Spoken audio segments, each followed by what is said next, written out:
With eyes on the future, these young Nicaraguans are learning Mandarin Chinese. The classes are free, a government initiative ahead of the construction of a Chinese-backed canal.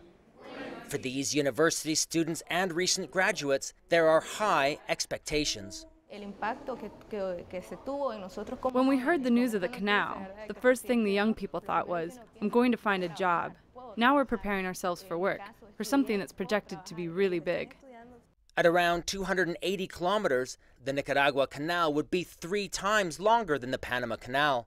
The plan also includes deep water ports, free trade zones, and an international airport. At a cost of $50 billion, the enigmatic businessman behind the canal has called it the biggest building project in the history of humanity. The government says the canal will create hundreds of thousands of jobs and help transform the country. Nicaragua is the poorest nation in the Americas with the lowest per capita income. In recent years, there have been big efforts to change this, but for this development to happen, we need projects that create economic growth.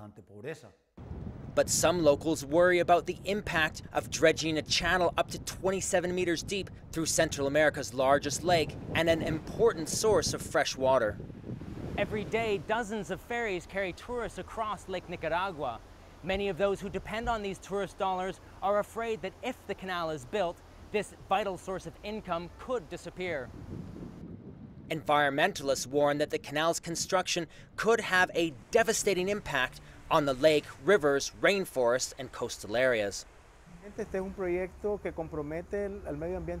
This project puts the country's environment and natural resources at risk for the next 100 years. It's a concession that's been approved in a record time of just 15 working days. There hasn't been a sufficient consultation, and there's been a lack of transparency. While construction is due to start in December, some Nicaraguans question whether the canal will actually be built. But with nearly half the population living under the poverty line, many here are happy to dream. David Mercer, Al Jazeera, Nicaragua.